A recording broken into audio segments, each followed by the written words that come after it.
come in, but I wanted to do a quick live tonight, and or maybe not so quick. We'll see how that goes. Um, but we'll do a devotional, and we'll do um, a little Bible study tonight. So let me get today's devotional up. Let's see, today is the 12th.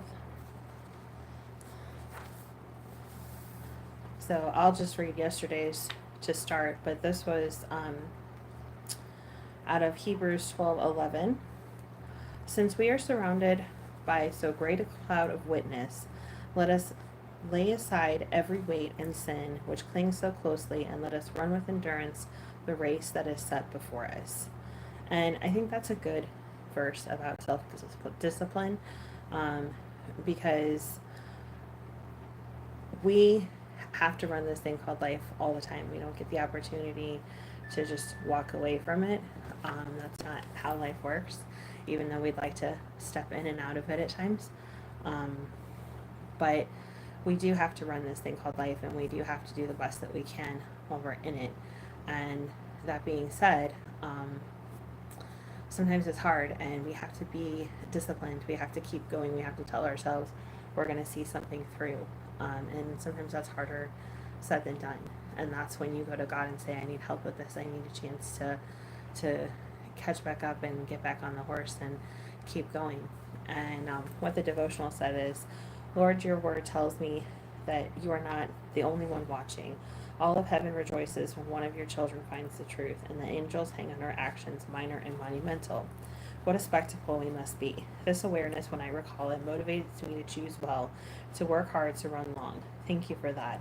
And merciful God, forgive me for the times I forget it. Lord, help me to love self-discipline. I want to make all of heaven proud, especially you. And this requires an awareness of you, of all of you, and the incredible legacy I am part of as part of your family. And that's pretty cool because we are all part of God's family, no matter what. So, Huxley really wanted to come on the live. Huxley, you want to come say hi? You want to say hi? Come here. Come here. Let's see if we can get him to participate. Oof. This is a big boy. Yeah. No. Say hi to the camera. Hey, the camera's right. Oh, don't be shy. Hey, look. Say hi. Say hi, peoples. I know. You're being so brave. Say hi. Yeah. Say hi, people. I know. Say, I am Huxley. I'm a little nervous. So Mama's got me up in the chair. Say, but it's okay. Yeah, it's alright. You're very cute. Yeah, say hello. Say hello, whoever popped in. And then they went away. But that's okay, because people are going to watch this later. And they're going to see you, because you're so cute. Yeah. You are so cute, aren't you? I know. You're very spoiled. And Sinbad's here, too. He's just a little hefty for me to pick up. Yeah, so he's a little big. Yeah, so he's a little chunky. That's okay. Yeah, but Huxley did not want to have me go lock myself in the bedroom without him. So he was going to be really super sad if we did this live and he wasn't allowed to be part of it. So he might have to disappear at some point because Madison is in the process of making his food, which means he's going to have fresh food. I mean, all of our food is fresh, but this will be fresh straight out of the pot tonight. Okay, I'll let you down. Careful. Careful. Yeah, good boy. You can sit down there. Yeah, so if you guys don't know, we make, well, I don't. Madison makes all of their food fresh. They're on basically the equivalent of a farmer's diet, farmer's dog diet food, but we make it here.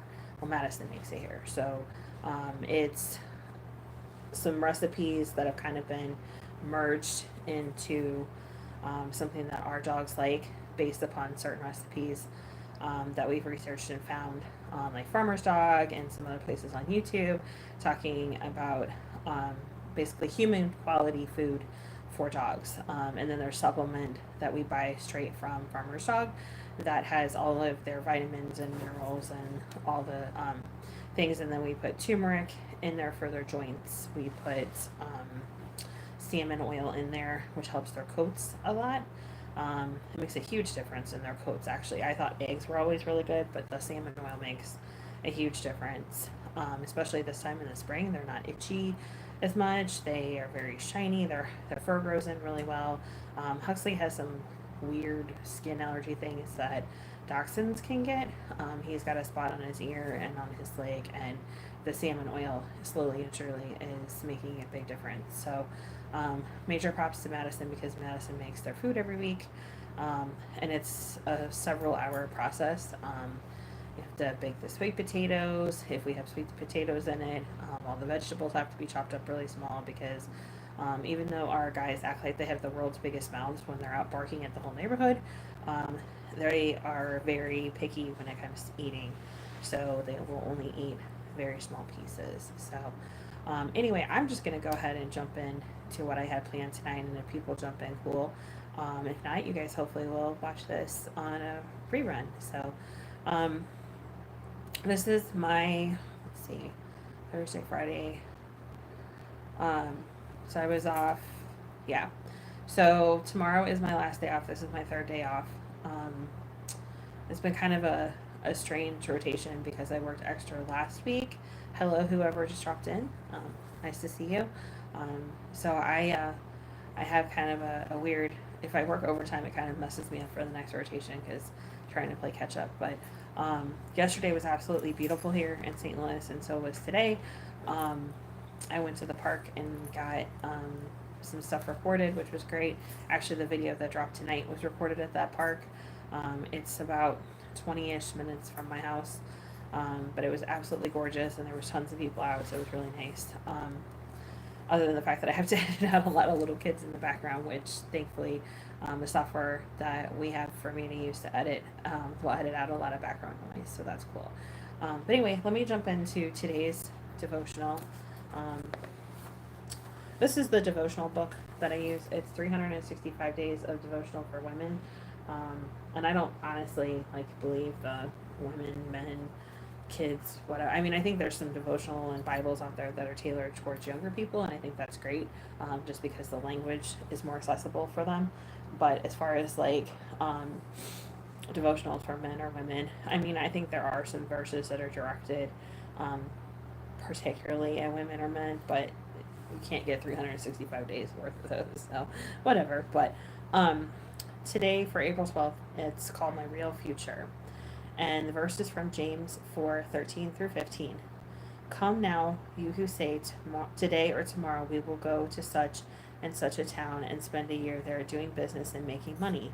Yet you do not even know what tomorrow will bring. What is your life? For you are a mist that appears for a little while and then vanishes. Instead, you ought to say, if the Lord wishes, we will live and do this or that. So I think that's an important verse, and it kind of goes along with what I was going to talk tonight about, because we are just, in the grand scheme of things, if you look at how grand and vast the timeline is that God has for us, we're just a fleeting instant on all of that. Our lifetimes, even now with the medical care that we can get, we don't live, most of us don't live past 80 or 90. Some of us are lucky to live in our hundreds, but we don't live forever, and our life is kind of a fleeting instant. And because of that, we have to realize that we're not as self-important as we would like to think that we are. And when we stop and we realize that, then it's when we can start focusing on what does matter, and that would be God and God's expectations and plans for us. And that kind of puts us where we're supposed to be as God's children, not the ones leading the show. So what the devotional says: Lord, you know my future, you planned it. I have dreams and I make plans, and I know much of my ambition for the future comes from you. Yet I also know I can easily get ahead of myself, assuming I have years or even weeks I may not have. Lord, help me to focus on the immediate future of what I will do with this next minute, not the next year or the next chapter. Remind me to pursue your purpose, so whatever minute marks the end of my earthly future, it has poised me for my real future with you. And I think that's really important to realize that, like I said, we only have X amount of time, and we don't know what that timeline is. God knows that, but we don't. And we also have to realize that ultimately, what happens in our lives is what we choose because God's given us free will. But if we follow what we're supposed to do, if we're doing what God has asked us to do and called us to do and given us the talents to do, our lives are going to be that much more successful.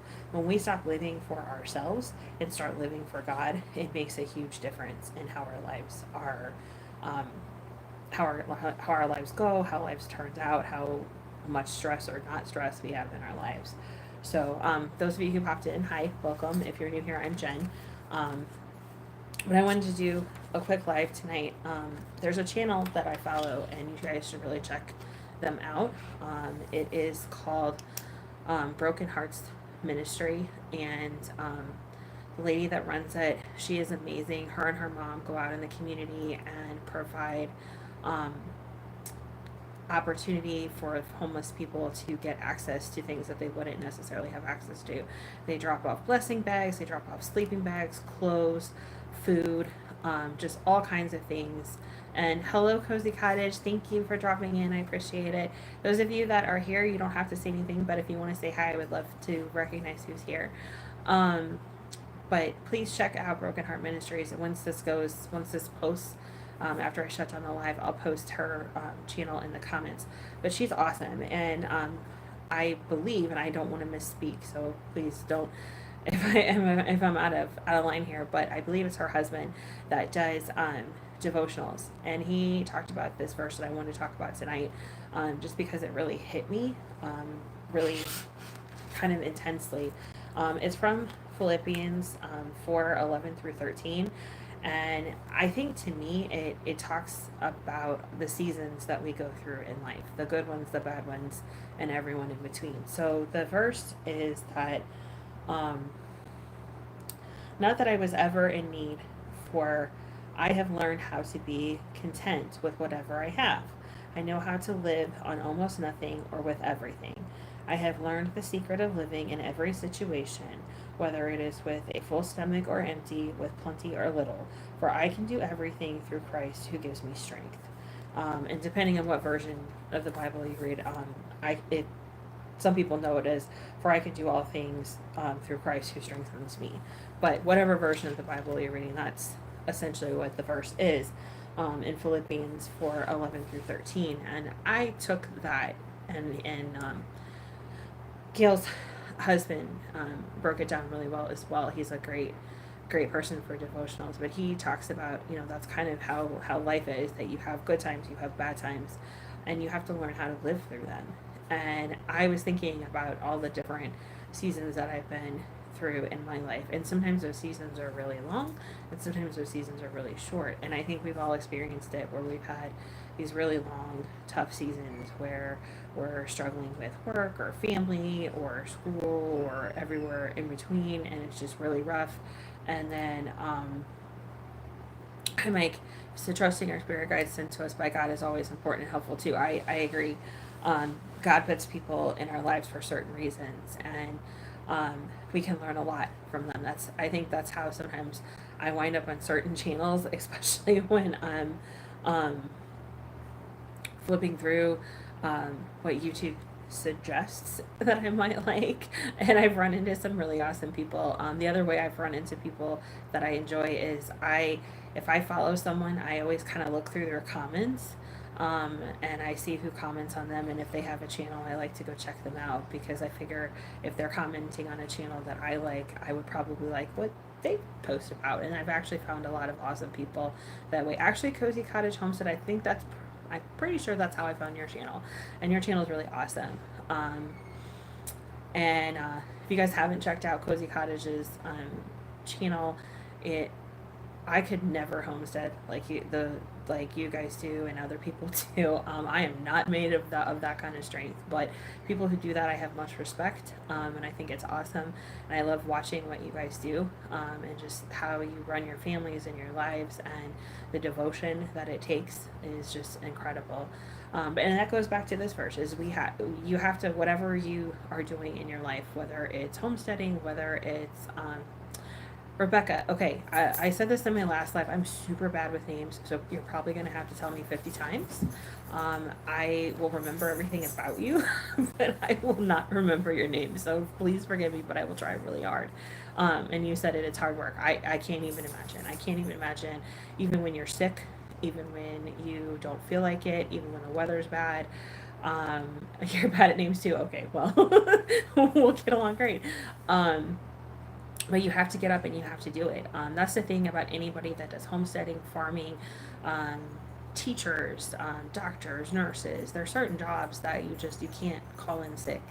Um, my job, to an extent, I'm a supervisor and I don't call in sick, because I know that if other people call in sick, I can fill in for them. It's not fun, but I can fill in for them. And trucking never stops. It's a 24/7 job. There's always somebody on the road. There's always somebody that needs help. There's always somebody that needs something. And if we're not there for them, it causes a lot of problems. So anybody that has a job where they can't call in, where they have to be present, you get major props from me. Um, so this verse that um, in Philippians, they're talking about, living through times where you have plenty. Those are the great times, when you don't have to worry about the bills getting paid, when you don't have to worry about what happens when, um, rent's due or your house payments due. You don't have to worry about how much you spend when you go to the grocery store. There's no stress about that. You're not worried about putting dinner on the table. Those are great times.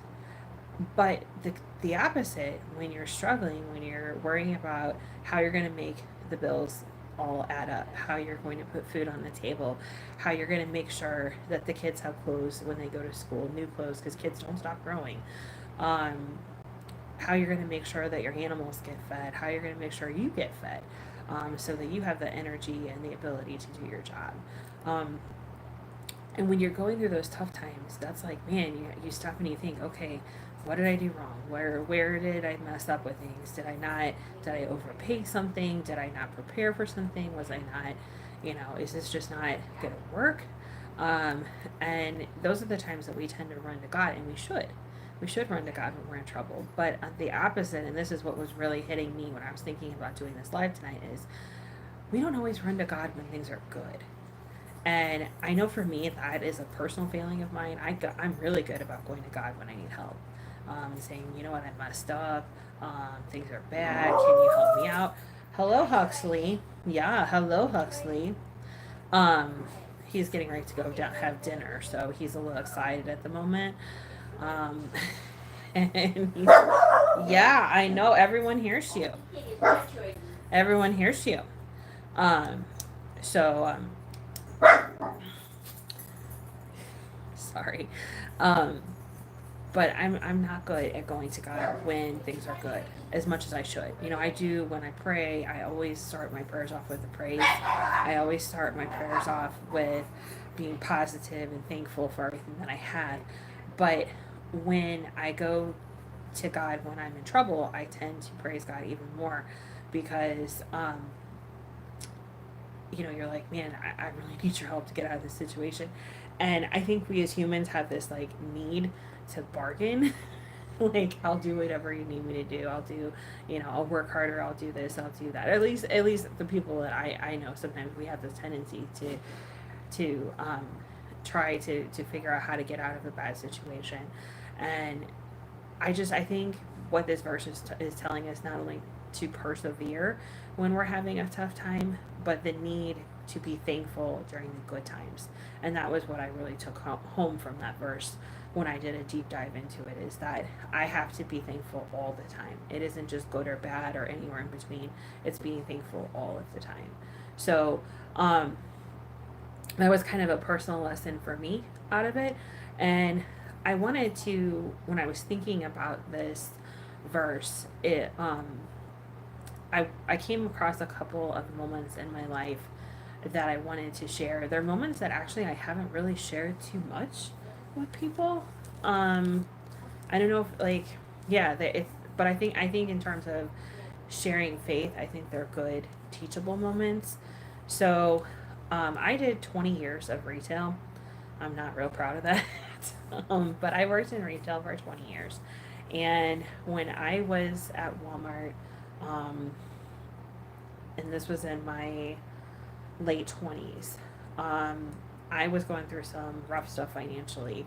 I didn't have a car, so I was walking 2 or 3 miles each way to work, which sucked because it was, when you work retail, you're on your feet all day, and then the idea of walking to work and then walking home just wasn't super appealing to me. Again, why I could not do the homesteading thing. You guys are on your feet like nonstop and go, go, go from the second you wake up to the second you go to bed. Parents are that way too because you're constantly chasing your kids. So, um, but anyway, so I was really struggling. I didn't have a car. I didn't. Um, Hello, Bud Files. Nice to see you here. Thank you for dropping in. That means a lot. I appreciate all of you guys who have dropped in. Mike and Rebecca, thank you so much. I sincerely appreciate that. Taking time out of your busy day to drop in. But anyway, so I was going through a really tough time, and it was getting to be Christmas time. And Christmas has always been a big deal in my family. And since my brother passed, I try to always make it really special for my parents. Um, and just because Christmas is so hard, especially on my mom, she just gets like every year. And even now, it's been a very long time since my brother passed, and my parents still really struggle at Christmas time. So I always try to do something nice. And I had no idea this particular Christmas how I was going to pull off Christmas, even if I made them something, pay my bills, and have food through the end of the month. And I was already really scrimping and saving. I brought my lunch every day. I did not eat out. I made food every night for myself, and I took the leftovers for work. And I was in a really bad place. And if you've ever been in a Walmart or worked in a Walmart at Christmas time, I'm sorry, but this was Christmas time. And I was a department manager at the time. Department managers are no longer a thing, but basically you had an area of the store that you were responsible for. My Christmas has been hard for you too in New Year's. Yeah, I understand it. Um, if you are somebody that has had loss in your family or somebody that just struggles a lot at the holidays, I totally sympathize. It's hard. It is. It's really hard. But I was working in my area and I was cleaning up and I'd been on the register and it'd been one of those days that you're just like, blah. And this guy walked by me and he was very nicely dressed. I mean, nice suit, had a very nice overcoat on, a very nice scarf. For the Walmart that I worked at, he looked like he was a little out of place because it wasn't the area that I worked in. Um, the area of St. Louis that I worked in, the Walmart, it wasn't like a very affluent area. But he was very nicely dressed, and he walked by me, and he said, "Hi, how are you?" And I said, "Hi, can I help you with anything?"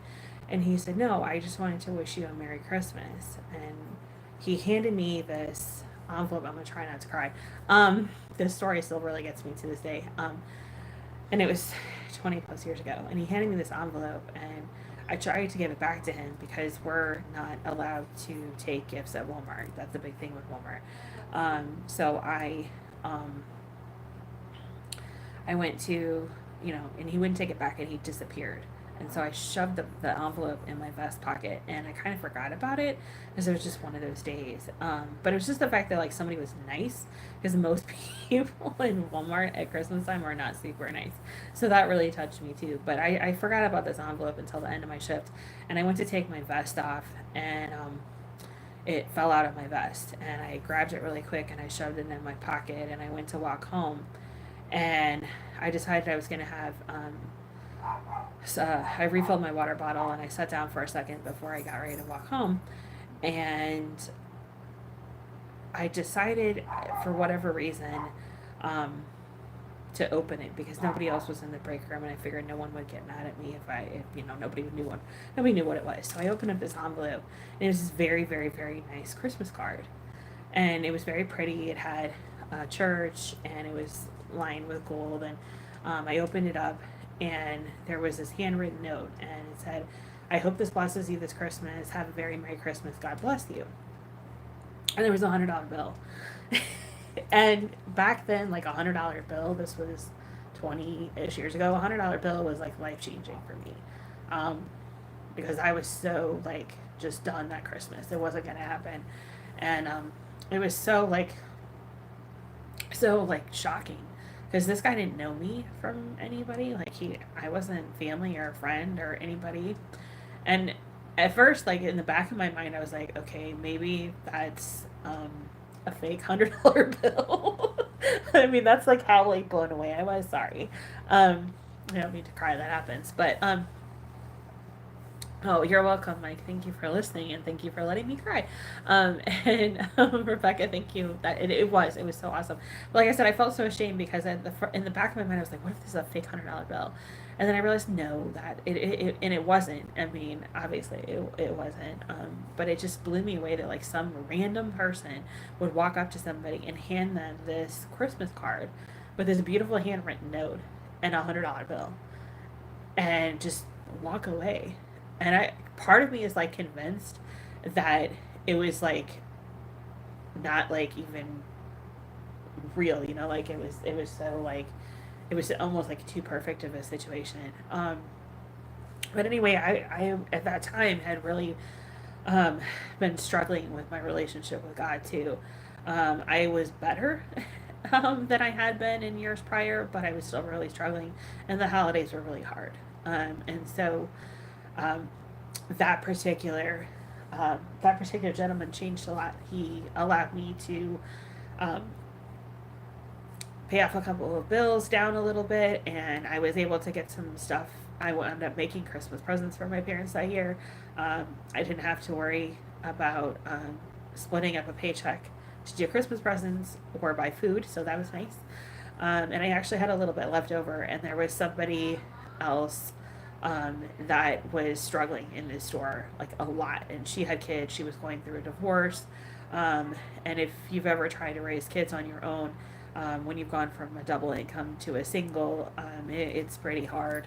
And so I never told her it was me. I just did kind of what he did, and I put the leftover money. And I could have used that money. I could have, but I wanted to do whatever I could for her, and it wasn't much. I think it was maybe $20 or $25 that I felt like I could part with. And I put it in an envelope, and I put her name on it, and I just left it where she would find it. And I know she found it because she was talking about it, and it just felt so good to try to do what he had done for me. So that was really cool. Um, Rebecca, you said you blessed a family this past Christmas. It is. It's a huge blessing. Madison and I have I've done that, and actually, that's what I was going to talk about next. So this guy did for me when I was in a really bad season. This guy gave me hope, and he gave me kind of a renewed faith in God. He made me realize that there are good people when you're working in retail at Christmas, and everybody's just like, ah, and they yell at you all night long. It was so nice to actually have somebody be friendly, and the fact that he did what he did was just unbelievable, and the difference that he made in my life at that time. And of course, I've never seen this guy again in my life, um, but I hope he knows that he made such a huge difference. Um, anyway, sorry, I kind of made a mess of myself here, an emotional mess. Sorry. Um, but anyway, so that was a time when I was really struggling with what was going on in my life, and that was kind of a season of not having, and a story. Um, Mike, you said answer to our financial needs can surely feel like a blessing from God. You can say, yeah, I'm sure there's a lot of us at one point in time or another can relate completely to financial struggles, and those are some of the worst. Because no one wants to ask. Um, Nobody wants to ask anybody for money, and nobody wants to have to go borrow money because there's things tied to that. And money is just, there's lots of verses in the Bible about how evil money is, and it's true. Money, it can be such a source of frustration, and it can make people not very nice. Um, but at the same time, like, this gentleman has, and like, Rebecca was saying that she and her family got to bless the family last year. Money can be a good thing too. It's just how you use it. Rebecca, you said you've been, I don't want to share all of, I don't like sharing people's business. So, but you said you know what it's like to be, and yeah, and I can't even imagine, um, with little kids. I didn't get to be a parent until I got my stepdaughter, and she was a preteen at the time. But I can't imagine if you have younger children, and you see parents making the decision to not eat themselves, so that their kids can have food. They'll tell their kids, "Oh, I'm not hungry. Mommy ate earlier." And I mean, like, you hear those stories, and you know those stories. Like, I know, I worked with people like that. The young lady that I tried to bless with the extra money at Christmas. I I I know what it's like, and I see those parents that make those sacrifices, and my heart just goes out to them. Fortunately, in my family, we were blessed that my parents were very. My parents both worked really hard, and my dad is very, very, very smart with money, only because he grew up with not, and his mom taught him to be very smart with money. He lost his dad, the year before I was born, and his mom never remarried, and she, was very financially sound and was able to leave money not only for her two kids but for all of the grandkids as well.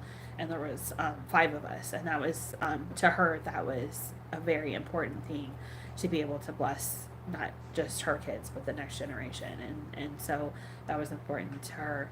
um, so I think that's important when you can help people with money. But the season of good that I wanted to share, is kind of like Rebecca's, with being able to bless somebody. Madison and I we had been grocery shopping. We were actually unloading the grocery cart into the car one night. This is before we had dogs and we could both go in the grocery store.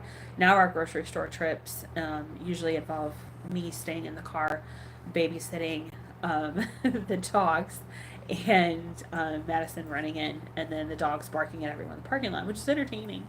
Um, Mike, you said I pray for the. Oh, sorry, my Alexa went off. Um, Mike said I pray every day for a Star Trek future where we will no longer need money. Yeah, that would be great if we could work in a society that didn't have money. Unfortunately, I think there's one too many greedy people in the world that will probably never let that happen. But it would be great if we could live in a society that didn't have to have money and we could all help each other out. I think that would be amazing. Um, so Rebecca, so you grew up struggling, and I'm sure your parents, made very hard decisions. Anybody who's a parent that, is in that has to struggle, those sacrifices that those parents make are unbelievable, and that's okay. So that's why you're still frugal. It's because you learned, yeah. You probably watched your parents make a lot of really hard decisions.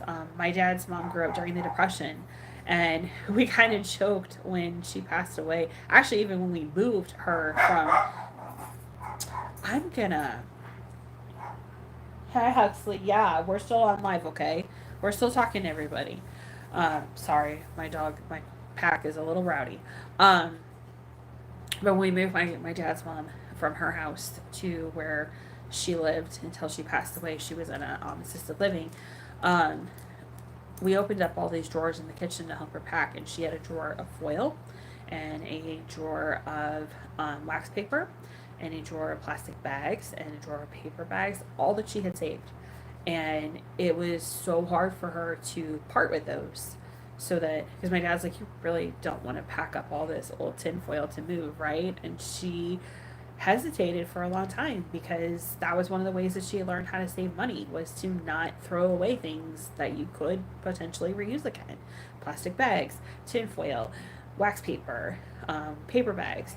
And when she passed away, and my dad and I went up there to, clean out her apartment and go through everything and get everything out, it was the same thing. She had a two bedroom, and the second bedroom closet was full of shopping bags, plastic bags, paper bags. She had a drawer in her kitchen with her tin foil and her wax paper and her paper clips and her rubber bands and all of that stuff. And it was just like, because that's how she lived. She learned to live like that. Um, But anyway, so was Madison and I were in this. We were packing up the car, and this lady came up to us with her kid, and she was practically in tears, and she had this bill in her hand, and she said, um, "Can you guys help me get renew my hotel room for one night for my daughter and I to be safe?" And we just kind of looked at each other and were like, well, "Sure." And we gave her the money because we were in a decent place at the time financially, and if that was one of us needing a safe place to keep um, my stepdaughter, Madison's daughter, we would want somebody to help us and do the same. So we did it without thinking, and um, afterwards, Madison, being the kind of practical person, questioned if we'd made a good decision, and I said no, I think we did. Um, and you hear about people scamming, you hear about people, you know, doing whatever for money, but I hate to think that anyone would do that, you know, and maybe there are people that do that, but this young lady seemed so genuinely upset and desperate to try to find a place to stay one more night to keep her and her kids safe. And we didn't know what her story was. We didn't know if she was running out of a bad marriage that was possibly abusive, or if she had just gotten homeless, or we didn't know what her story was, and we didn't ask. You know, we just gave her the money and moved on. Um, but I remember feeling good that we could do for somebody because we were in a good situation, and I think that's kind of a testament to when you have good seasons and bad seasons and what you do with them. Um, but like I said, the message that I got out of Philippians 4:11 through 13 for me was not only that we have to be thankful. So I'm gonna sneeze.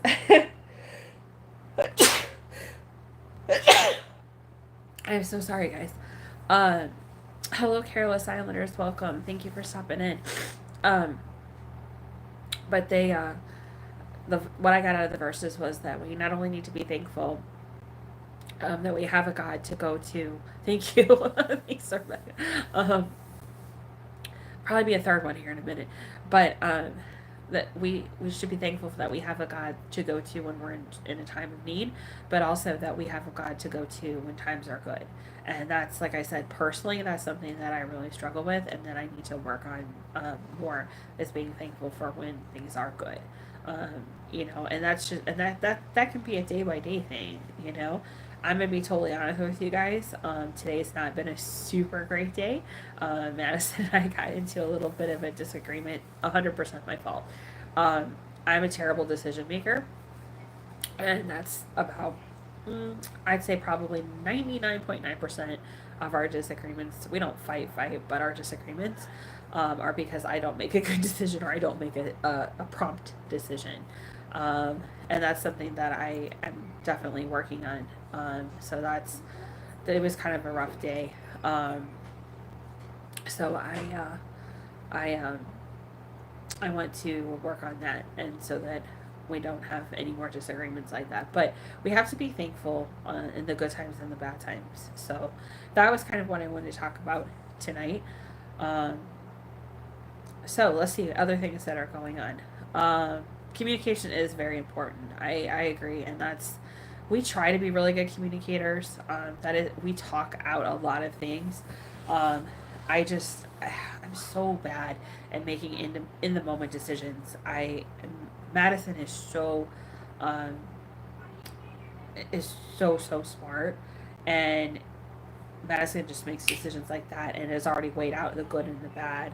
Um, where I haven't always been able to keep up, and so sometimes that causes issues. Um, Mike, I'm sorry it's been a bad day for you.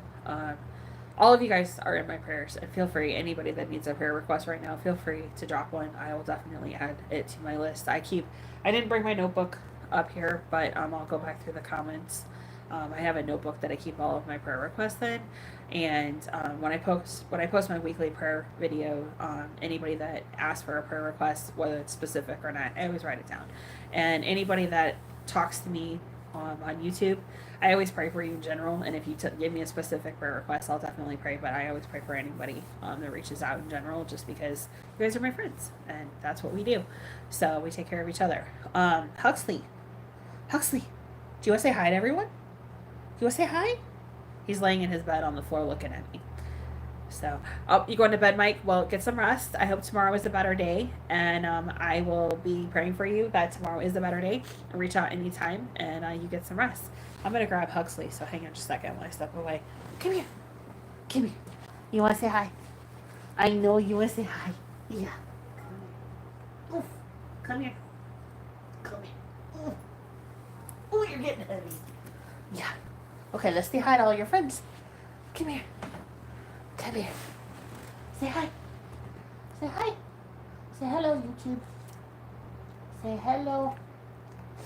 Say hello. Yeah. Say hi, guys. Thank you, Mike, for praying for all of us. That means a lot.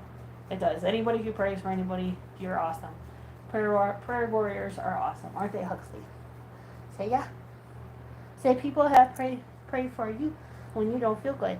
Oh, you see, Rebecca said you're cute. Say thank you. Say I try to be. Say I try to be cute. Yeah. Say I'm a little spoiled. Just a little, though. Yeah, say it's almost your birthday, isn't it? Yeah. Almost your birthday. Alright, you want to get down? Okay. Hop down. Careful. Careful. Good boy. I know, now Mama set you down, you're gonna beg for attention, but that's okay. Oh no, you're gonna lay back down? Good job. Yes, it's Huxley's birthday / gotcha day is the end of the month. I just count the day that we got him, which is the 28th, as his birthday / gotcha day, because they didn't really know how old he was when we got them. When we got him, they said he was 2 or 3, so I like to think that he was 2. And that he will, last year he turned 3, and so this year he'll be 4, but he may be 5, who knows. I'm just optimistic in hope that he is younger than he is. So I hope that with all of our dogs. You never know with rescue dogs. The only one we know for sure is our corgi Sinbad, because we got him as a baby. Oh, and Nemo. We know Nemo. He was about 6 months old when we got him, but our other 2 we don't know. And our very first dog that we had that led to the current pack of dogs, we did not know how old he was for sure when we got him. And that's the only bad thing about rescues, is you never know how old they are for sure, and you never know their whole story, but you just love them and you do the best that you can do. So let's see what else is going on. I am, and I'll toss this out to the universe for suggestions. I've gotten to the point with YouTube that I can do memberships, and I know some of you that I follow have reached that level on YouTube that you can offer people memberships, which is cool. Congratulations. Those of you who are working towards that, don't give up. You will get there. YouTube is a strange place. I feel like the rules sometimes change on the daily. In terms of the algorithm, I'm sure YouTube will tell me that I'm wrong about that, and I probably am, but sometimes it feels like a video that you pour your heart and soul in doesn't always do as well as the video that you just kind of threw out there in the universe. So it's hard to tell. But I've debated, and Madison and I have debated, just because my time is always something that we struggle with, because there are only 24 hours in a day, and I need to get. Yeah, you agree, Rebecca? Yeah, YouTube is so, I don't know. You'll have like 3 or 4 days that are like super awesome days, and then it's like, boom, the bottom falls out. I don't know, and then you have like a week of rough. But I think that's also just how people are. People's tastes change. People, one week they want to look at dogs, and one week they want to look at cats, and one day they want to hear you talk about God's word, and one day they absolutely do not. And that's why I've tried to mix things up on the channel a little bit, doing the ASMR, having dog videos a couple times a week. But because the focus of my channel has always been God. That's always going to be here every single day. You'll never not have a faith video for me of some form, short or long, unless something crazy happens. But I always try to have something up every day. And if I can get other people to come to the channel by some of the other stuff that I do, and then hopefully they stay and read about God or hear about God. I think that's awesome. That's the cool thing about YouTube is I can reach people that I wouldn't necessarily be able to reach before. And plus the ASMR is kind of fun. I enjoy making it, and I kind of divide my topics. I do some faith-based ASMR, and then I do some non-faith-based ASMR, just because I enjoy how ASMR works for me, and I hope other people enjoy it as well. But anyway, so as far as membership goes, those of you who have it, I know some of you do extra videos. I know some of you do like members only things, like chats and things like that. So I'm curious how you guys decided like, I know it's a very personal decision. There's just so much to think about, and I don't want to charge people something that isn't worth it to them. You know what I mean? Like, you guys, everybody works hard for their money, and I don't want to say, hey, come join my channel, and then you pay for it, and then you're like, okay, well, I got a video or I got whatever. I don't know. There's just so much to think about, and I'm just randomly tossing this out there in kind of a random format. But those of you who do it, it's a lot to think about, and I don't know what your decision-making process was, but I'm kind of curious. Oh, thank you, Rebecca. I try. Okay, so how this channel started, it was kind of a total fluke. About 2 years ago, my corgi had to have surgery. Hello, thank you for coming in. That is Plastic Pimps. Thanks for dropping by. I appreciate you coming in. And if anybody, if you don't know where like is on live, if you go up to the very top of your screen and you touch, there's a way it drops down, and you can like, if you guys wouldn't mind liking, just because we know that helps the YouTube algorithm. So if you could, I would appreciate it. No pressure. I don't pressure people into that. But anyway, thank you guys for coming in. Anybody who's here, I sincerely appreciate it. Thank you for taking time out of your busy day to be here. Hello, Sinbad Huxley and friends. Thanks for being here and dealing with the puppies. Sinbad Huxley and friends is the Better Half's account, who is also a moderator / creator on this account, and helps with the dog videos and helps with my sanity while I'm making videos, helps me be better. So yeah, I had to learn from somebody else how to do likes, Rebecca. I was watching somebody else's likes or somebody else's live, and they explained if you go to the top. I was like, oh, because in the regular video it's right there in front of you. You can't not see it, but in the lives they've hidden it. I'm not really sure why. So thank you for those of you who liked. I appreciate that. But anyway, so what I was saying was just the whole idea of how this channel started. So Sinbad had to have surgery on his leg. I do too, Rebecca. Trust me, I have a lot to learn on how all of this YouTube stuff works. Madison has spent an incredible amount of time analyzing the analytics of my videos, and it's crazy like how much information YouTube has on each individual video and how much you could learn. Like, you could literally spend a month looking at all of your videos and how well they do and what time they do and where people are watching from and if they find you from this format or that format and if they're subscribed or not. Just the amount of information that YouTube has on each of your videos and your channel as a whole is just incredible. So algorithm or not, they are really cool in that sense. But Simon had to have surgery on his leg. He hurt himself pretty bad, and so he had to have basically his whole leg repaired, and we had to keep him separated and calm from all the other dogs. And if you've ever tried to keep a corgi calm, it's kind of like keeping an alligator and a 2-year-old calm all at once. And he was on pain medicine and medicine that was supposed to keep him calm, and no. And so we bought this playpen enclosure for him to give him kind of room to move around. And he was consistently trying to dig his way out of it, and the other dogs. Thank goodness we did not have Huxley at the time, because Huxley would have got him out on the regular. The two of them would have figured that out instantly and gotten him out. But anyway, so Madison and I took turns staying downstairs where he was and hanging out on the couch, and I kind of played around with a podcast, and then that evolved into me starting this channel. And I felt like it was kind of like a thing, a platform for me to share my experiences with faith and my faith that has gone back and forth over the years.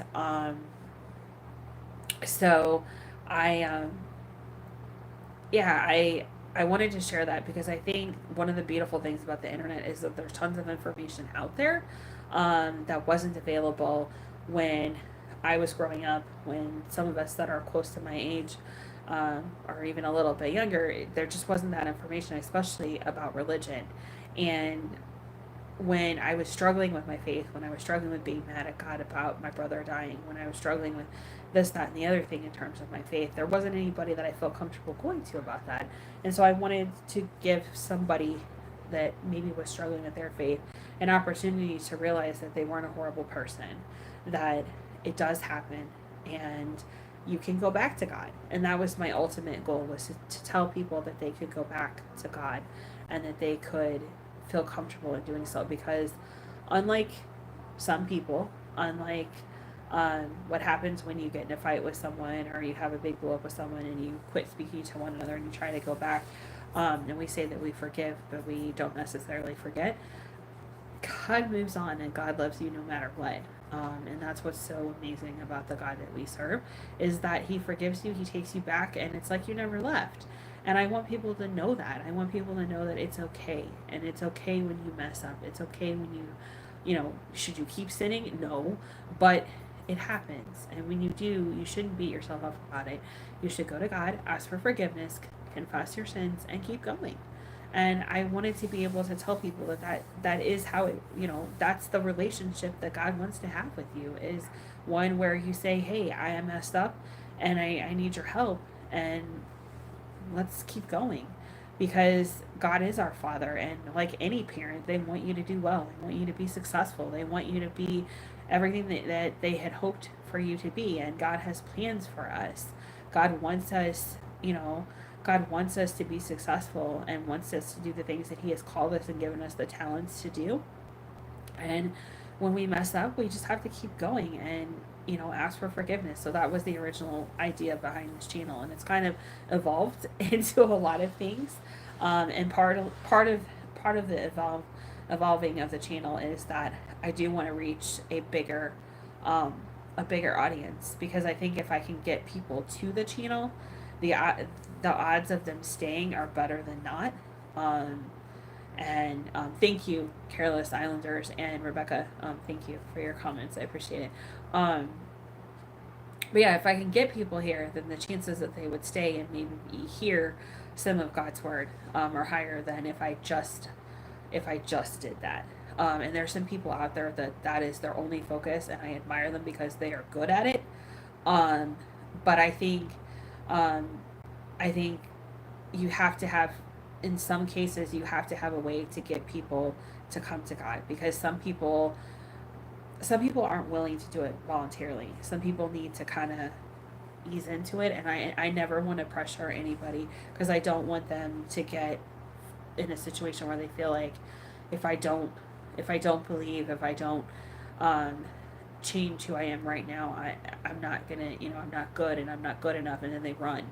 And I don't want people to run away from God's word, because God is amazing and God is loving and God is accepting of people, and it just takes getting somebody there. And so I don't ever want to pressure anybody. And if I can get them here because they saw a cool dog video and they like my dogs and their craziness, then cool. If I got them here because they like ASMR and they fell asleep to one of my videos one night, and maybe they come back and they see other videos that I have, and they see other things that I have going on, and then they might watch one of my faith videos. And if there's somebody that hasn't experienced the joy of giving their life to Christ, maybe they will.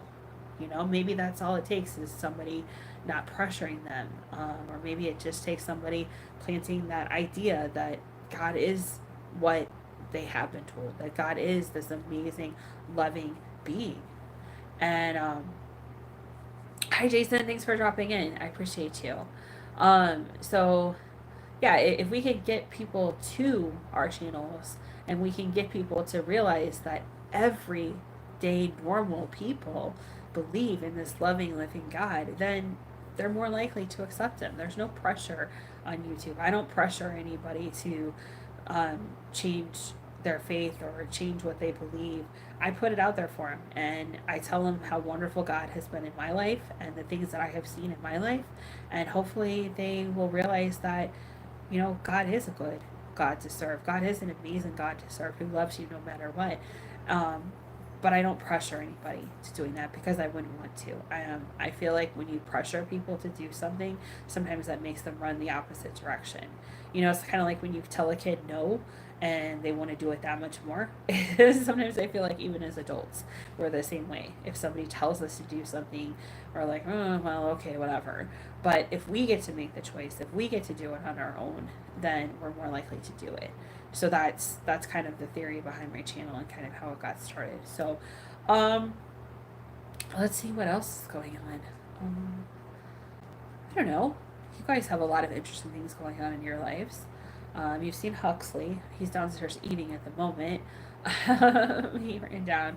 For those of you who weren't here at the beginning, Madison makes their food, which is incredible. Madison is a very, very busy individual, and I don't give Madison enough credit because when I'm at work, Madison has 4 insane dogs to take care of. I mean, they're good. Trust me, they're good babies, but they have moments. Huxley's still very much a puppy. I think Huxley's going to be a puppy his whole life, just because of how he started out. So Madison is at home when I am at work with 4 dogs that want to be in the bed when Madison is sleeping. So that's always exciting. It's really exciting on the nights when I'm home and we try to go to bed, and then all the dogs are like, hey, let's have a party. And they get in bed and they want to take the covers, and this one wants to sleep on the pillow, and this one wants to sleep on under the covers. Nemo likes to be under the covers because he's always cold. Huxley likes to be under the covers because he's always cold. But Huxley and Nemo can't be close to each other because Nemo will get mad. So yeah, so that's always exciting. But Madison makes their food, and it is based basically on Farmer's Dog. You can get their recipes online. They're on YouTube. They're on the Farmer's Dog website. But anyway, so they Madison makes their food. Tonight I think it's beef, sweet potatoes, green beans. I'm not sure what else all went in there. I'd have to ask. When I was downstairs, sweet potatoes and green beans were being put in. Oh, and then there's rice. And then they get salmon oil. And Rebecca, I am in Missouri. If you're familiar with where St. Louis is, where the Arch is, I'm kind of close to St. Louis. Let's just put it that way. So yeah, that's where I am. And Rebecca, I'm sorry, I should know, but I don't remember for the life of me where you're from. I know because I've seen it on your channel, but you'll have to humor me and remind me. So, so yeah, we're in Missouri, which has crazy weather. It's great now because it's spring and it's going to be summer next week. It's supposed to be 90.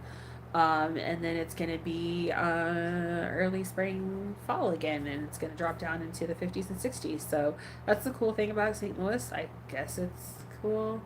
So you're in Louisiana. Okay, so you go from cool to really hot. And don't you guys have really bad humidity down there too? Am I wrong about that? I think at least part of the state has humidity. Yeah, so if you're in that part of the state, sorry, humidity is terrible. But yeah, we'll have all 4 seasons in a week, really quick.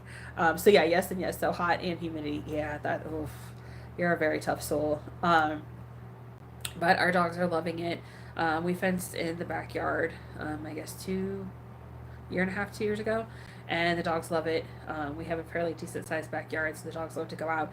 And then we have people with dogs on both sides. Um, and our corgi has a girlfriend now. Don't worry, he's fixed. He's not gonna make little corgis, but um, the people next door on the one side, they have a pit bull mix, and she's pretty enamored with my corgi. Okay, so Madison's filling me in here: beef, sweet potatoes, green beans, green bell pepper, carrots, cauliflower, turmeric, black pepper, cinnamon oil, rice, eggs, and nutrient packet. So that's everything that's in the dog's food. And Madison cooks all of that and has to chop it all up. Um, because even though our dogs have really big mouths when they howl at us, they eat like they have a mouth about this big. So Madison is always down there chopping stuff up really, really, really, really small. But it's made a huge difference in their health since um, Madison has started making their food. Nemo has some issues with his legs and arthritis, and this has made a big difference. Their coats look so much better. They're just happier dogs, and I think they're a lot healthier. We're still struggling with their weight a little bit, but that's probably mostly my fault because I'm a sucker and I'm the mom that gives out the candy, aka dog treats. So we're trying to cut back on the dog treats. Huxley is very food motivated, so is Sinbad, but Huxley's learned tricks, and he will trade tricks for treats. So, and I'm a sucker, and he knows that. But I'm going to work on that so that we can get him to where he needs to be in terms of being a skinny, lean dog. But they get great food, and they're very grateful for it. They love the food that they get, and they eat it very well. Yeah, that's their food. Yeah, it's human grade food. I mean, it smells good when when Madison's cooking the food. It smells good. It smells like what you would eat. It's just all mixed into one big bowl, and then it gets portioned out. We have a food saver that Sinbad, our corgi, is terrified of, and he'll run upstairs because he's terrified of it. But some of it gets frozen, and then some of it gets kept in Tupperware containers in the fridge, and then we just scoop it out onto their plates, heat it up a little bit with a little bit of water, so that it's nice and warm for them, and then that's what they eat. So we don't do dry food anymore. It's all the fresh food, and honestly, they're significantly healthier because of it. So, fortunately, Madison has found time to work it into a very busy day of working from home, dealing with 4 dogs, me, and everything else in life. But I'm very grateful that I have a spouse that's a good cook, and B, very good at time management, and makes that happen. So, hi, Sinbad. Yeah, Sinbad's in here. I would try to pick him up. I don't know. He's scared of the camera, like terrified. Filming him doesn't happen unless he's not looking, and he knows. Like you can maybe film him if he's eating, but you can't film him if he is like watching you because he will run and into the night. He's absolutely terrified of the camera. I don't know what he thinks it's gonna do to him, but yeah, he's terrified of it. But oh well, that's okay. He's a 40-pound big baby is what he is. So, as the other things going on, I've gotten a lot of good feedback on my ASMR. Those of you who have watched it, I thank you for that, and I would love to hear what you guys like. If you get ASMR, and I know some people use it just to relax, and some people actually get the experience of ASMR. If you're not familiar with ASMR, uh, it's basically if you've ever had tingles up and down your spine, like shivers up and down your spine, there's a good version of that, and there's a not good version of that. So like you can get it if you are scared or stressed, and then you can get it and it's like a warm hug feeling, and that's it. If you experience the actual ASMR experience, that's what it's like. People call it tingles, and it can start at like the top of your head and go down. I experience it with certain videos. um, it's okay, Jason. I put out a lot of videos. Probably more than I should sometimes, but I put out a lot of videos. I try to record them on my off days or when I come home in the morning, just because the house is quiet when I come home. I usually get home like 3:30, 4 o'clock in the morning, so the house is really quiet and I can get some videos recorded. Yeah, if you experience, some people experience it and some people never do. I know lots of people that listen to ASMR just to relax, just because it's usually very calming. My dad does not get it at all. He thinks ASMR is weird and kind of dumb, and I get that. I get it. I do. And it also depends on what ASMR you're watching too. I know that I like the role plays. I do not like people eating. I cannot stand gum chewing noises, people eating food. That sits poorly with me in terms of hearing it. But for some people, that's incredibly relaxing. I like people that whisper. I like people that do like the hand movements, the face touching, role play, so like makeup, hair cutting, that kind of stuff. Um, but anyway, those of you who do watch, I would love to hear feedback from you about what you like or don't like, what works for you, what doesn't. And I, like I said, I try to do some faith based and some non faith based, and just kind of mix it up. So if you watch it, I'd love to hear from you, and thank you for watching it. I have heard comments that people like the longer videos, so I've been trying to make them longer. Originally, I was shooting for 10 to 15 minutes, and now I'm trying for 20 to to 30 minutes. So, um, role playing, okay, cool. Um, my dad was very into acting and theater when he was in high school and college. He was on doing all of that, and I really admire the fact that he can memorize lines and stuff like that. So, Jason, that's cool that you're into it too. I admire anybody that can do any kind of acting. My dad did a lot of interesting stuff when he was in college, including not go to class, and he's okay with me saying that. He's very open about that. He actually almost missed one of his finals because he was sitting in the quad and chilling with his friends. And granted, this was back in the, I guess, 70s. This is when he was at WashU. His professor walked by and he's like, the exam started like an hour and a half ago. And my dad's like, oh no. And he's like, yeah, you should probably go take that.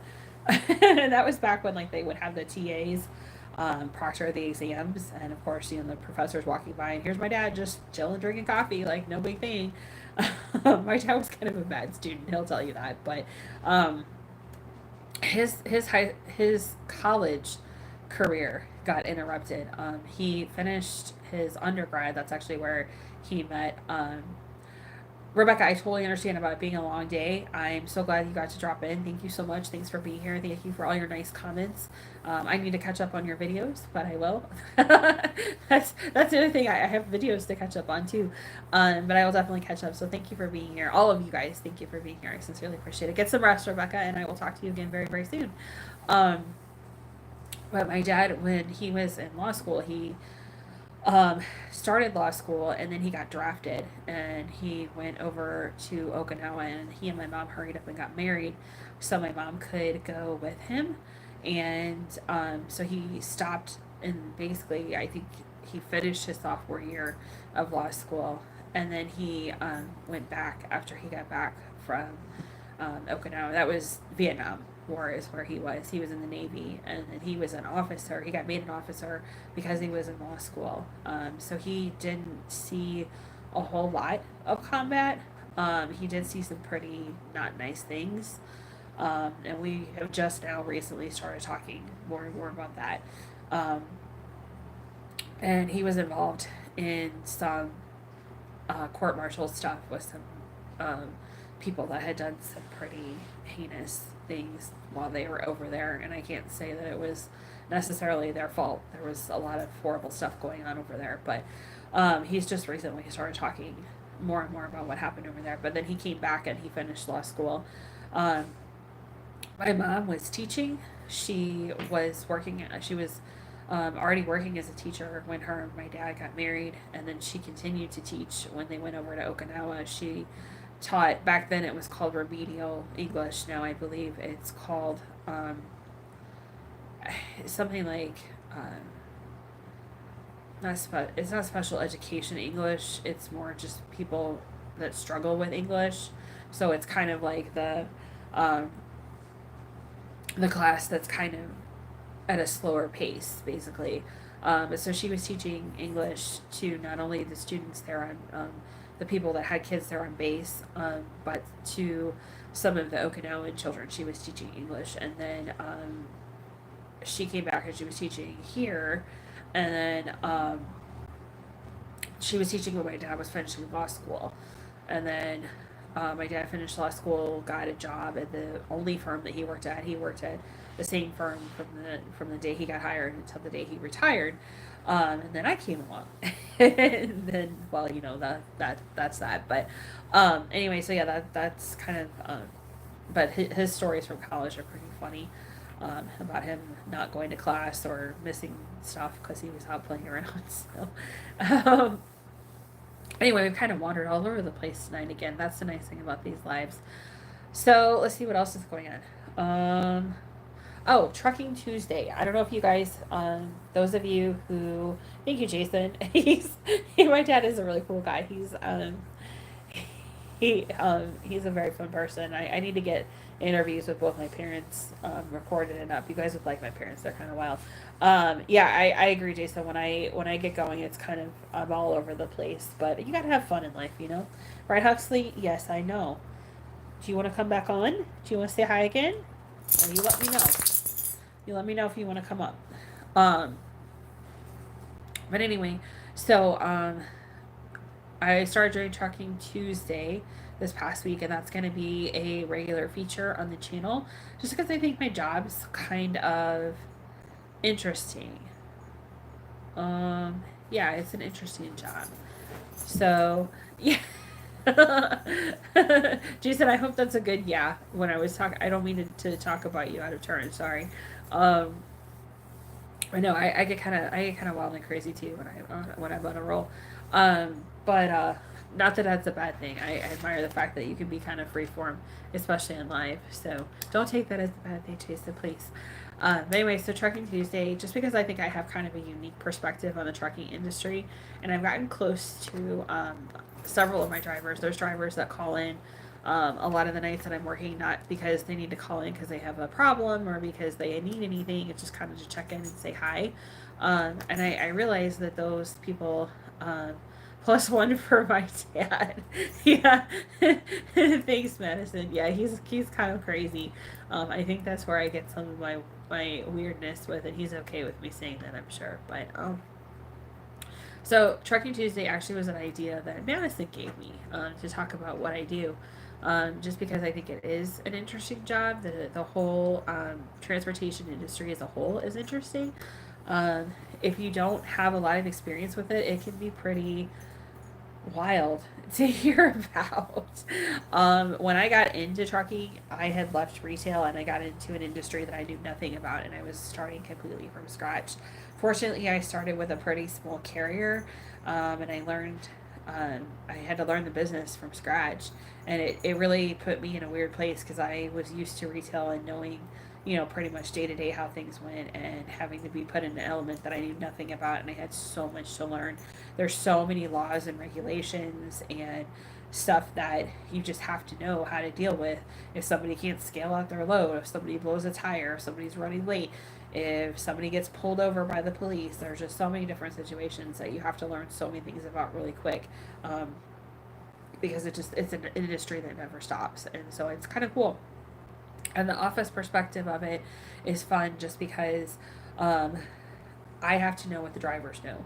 I have to know the laws of the road. I have to know the DOT regulations. I have to know the hours of service rules, the weights, the measures, the bridge laws.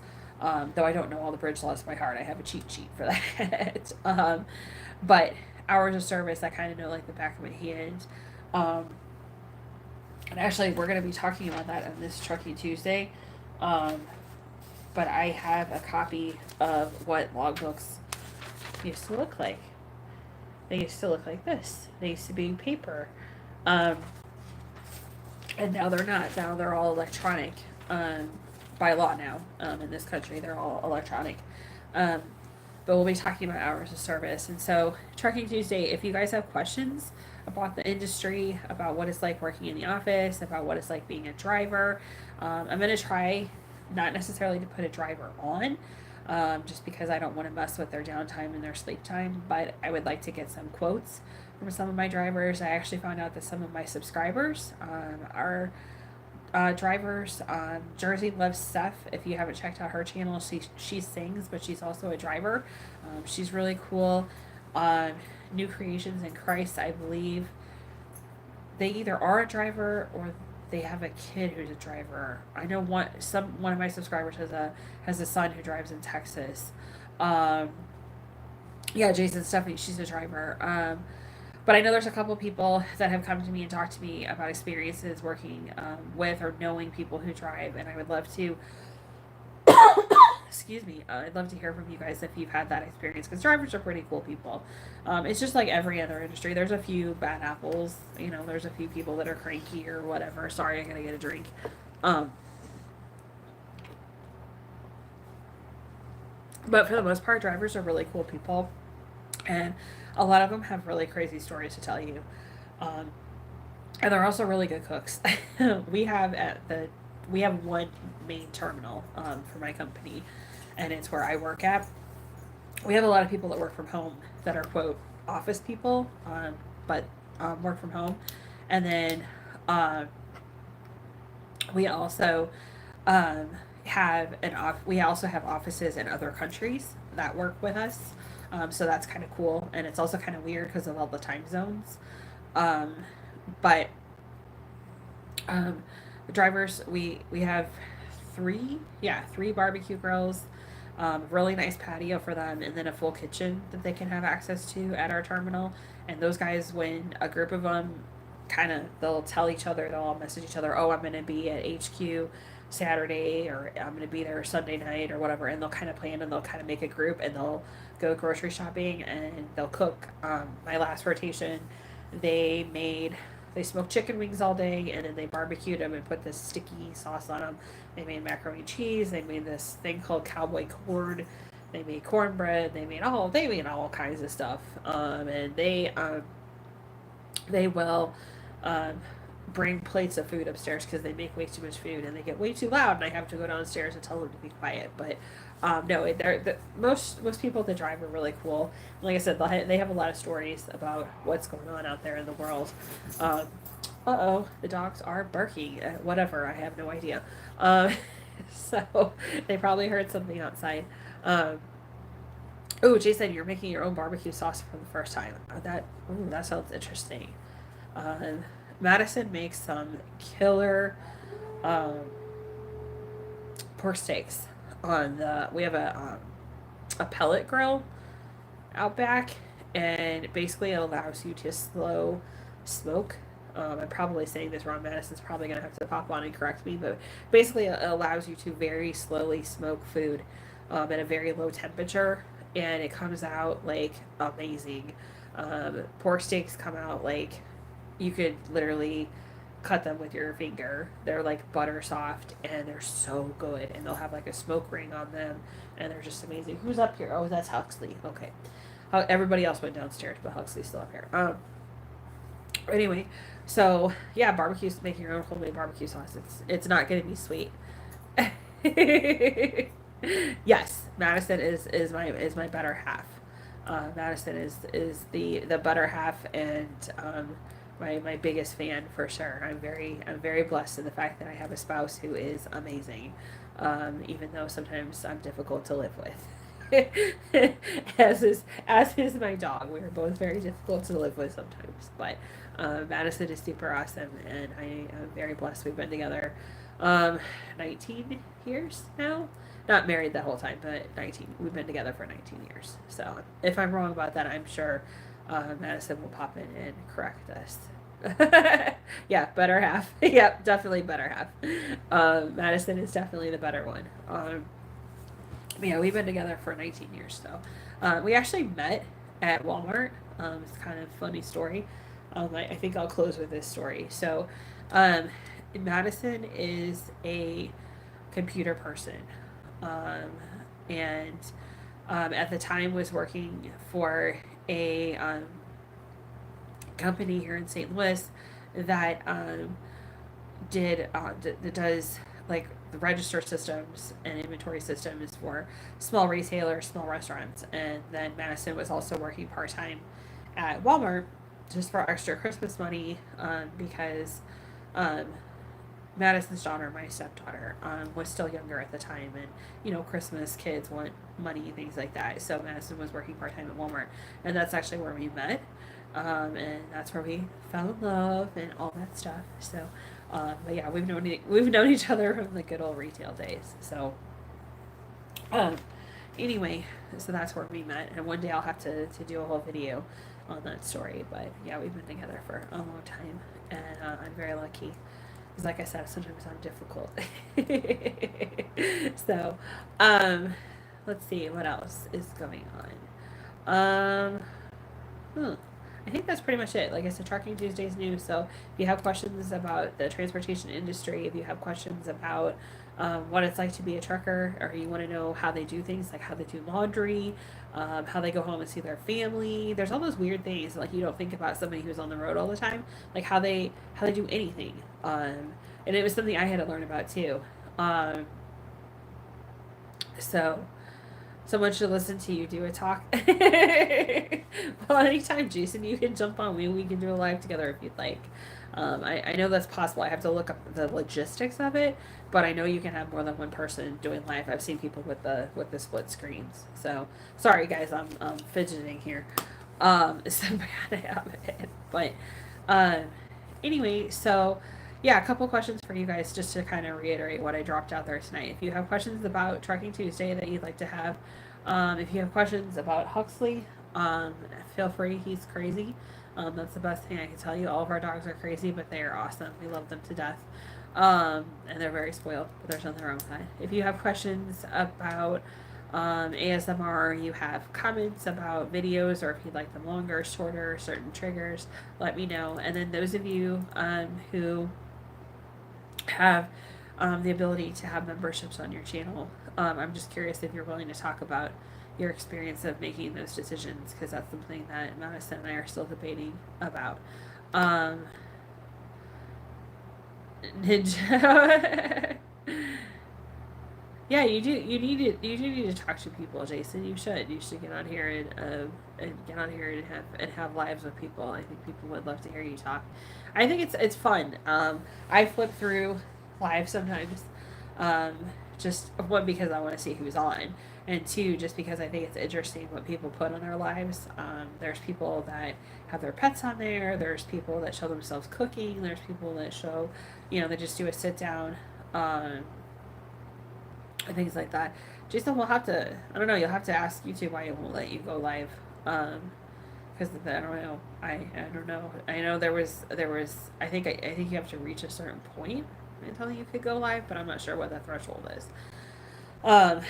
So anyway. So yeah, lives are kind of fun. If you never well, obviously you guys have flipped through to get to here, but yeah, it's kind of cool to see what's out there. It's been fun.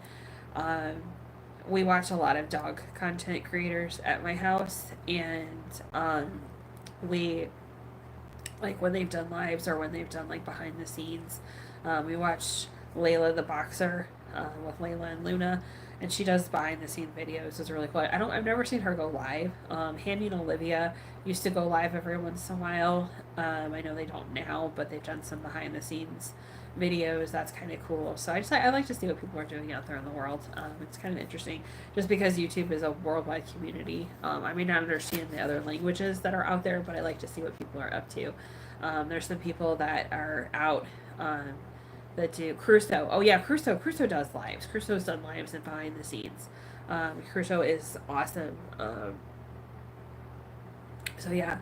And you are, Jason, you are important, just as anybody else. And that's why I'm saying you need to get out there. You need to get your voice out there and have people listen to you. That's why I try to share people's channels too, just because I want people to get more subscribers. I know it's a fight. It's a fight to get subscribers. Hello, hi Bird's Nest. Thanks for stopping in. Thank you. I appreciate you. Thank you so much. You would actually be a good person to ask. You've always commented really nicely on my ASMR videos. I was asking people what you like in ASMR. If you want longer, if you want shorter if you want certain triggers. So leave me comments when this posts up or on any of my ASMR videos. I'd love to know what you guys like and don't like. I'm actually going to record a couple ASMR videos later tonight. So, but well, Jason, we'll have to. I'm going live on my phone, so I know one of these days I'm actually going to set up my Osmo Pocket 2 camera, and do a live where it's on the computer. Madison once was saying it's gonna be so much easier to try to manage comments and stuff like that, and I think that's true. I just need to do it. I'm very not. I'm kind of destructive with things. So I need help when it comes to tech. The Word of God Garden and more. Hey, thank you for dropping in. Thank you. I appreciate that very much. Um, I'm very excited to see so many people that I know drop in. That's awesome. Thank you guys. Um, anyway, yeah, like I said, when I came on tonight, I wanted to do the kind of the Bible study thing, which we did, which was cool, and I'd like to do that again. If you guys want a longer Bible study live, let me know. There's several verses that I've been kind of kicking around in my head, working with, that I'd love to kind of put out there for you guys to get your thoughts on too. You say you like the longer one, soft talking, clicking, make and brush. Okay, cool. I'm definitely going to do some more of that. And I have, here, this is why Madison is so awesome. Madison does all the research that I don't do. But I have a new sound service. Oh, Madison says I'm not so much distracted, more carefully challenged. Yeah, that's putting it nicely. I've probably broken more things in life than I've kept together. You leave it, Jason? All right. Well, you have a good one. Please feel free to email me anytime. We'll definitely have to work on getting on you live. You need to get your voice out there, for sure. So, but yeah, I've got this new sound service, and that's how I get some of the sound layering in, because some of the ASMR sounds I do, with my hands or with the stress balls or the, what is that thing called? The ASMR slug thing, the blue one that looks like a shark. Those all make really good sounds, and I have a little thing that's like a mini keyboard that I can do keyboard sounds on. We are going to film Madison's keyboard one night. Madison has this super cool keyboard that lights up, and it makes all kinds of light patterns, and I don't remember what it is called. Madison, you're going to have to tell me what kind of keyboard it is, but it makes the best clicking sounds you've ever heard in your entire life if you're into keyboards.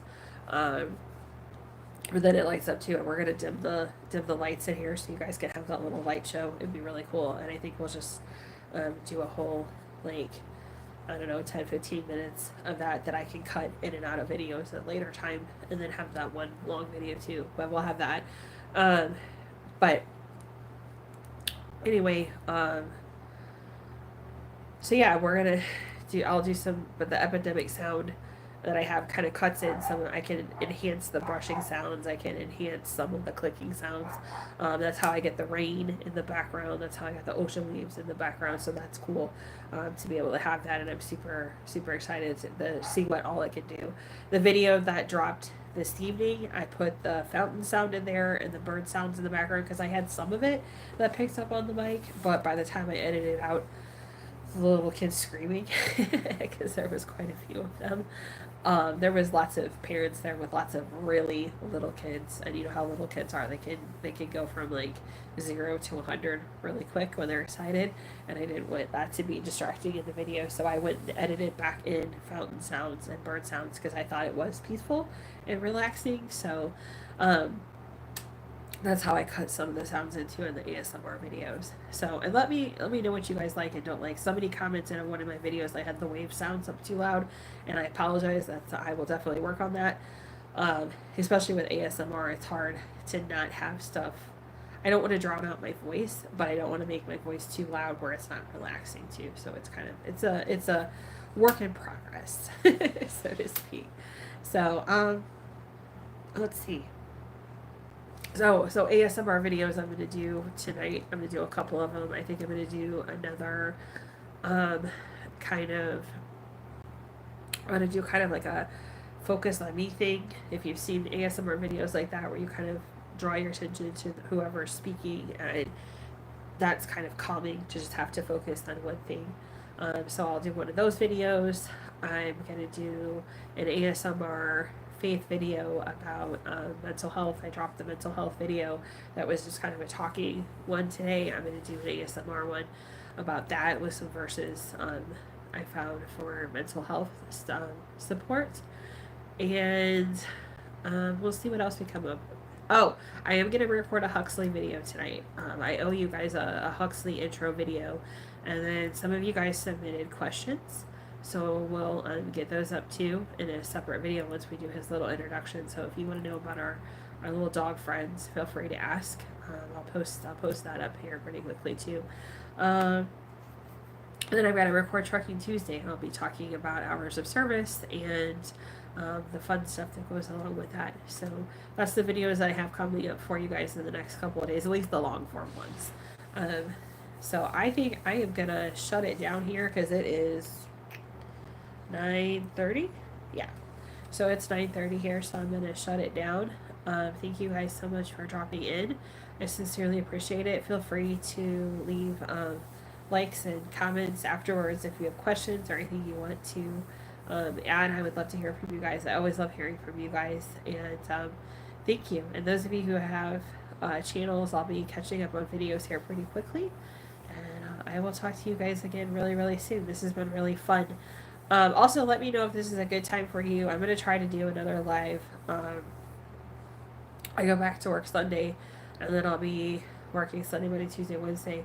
I'm going to try to do a live earlier in the day on my next set of days off. So we'll see what works better for everybody. I know you guys are all really busy. So good night. God bless you too. Thank you so much. But before I leave, I want to pray for you guys really quick, since I sincerely appreciate all of you, and we can all use a good prayer. So sorry, I am really stuffed up. My allergies are kicking in, I guess, good old St. Louis. But anyway, thanks guys for being here, and we'll close with prayer, and then I'll talk to you guys again very, very soon, okay? So, Heavenly Father, thank you so much for everyone who was able to be present tonight. I sincerely appreciate the fact that you've given me an opportunity to reach out to so many people and meet some really amazing, awesome people because of YouTube. And that's so cool. You have created such an amazing world with people from all over that now, because of this cool thing with the internet, can connect. And I'm truly blessed to be able to meet some amazing friends, and they're definitely friends. Thank you, Lord, for everything that you give us. You take care of us in good seasons and bad, and we know we need to be thankful even when things are tough, because we learn to draw closer to you, and we learn perseverance, and we learn strength when times are tough.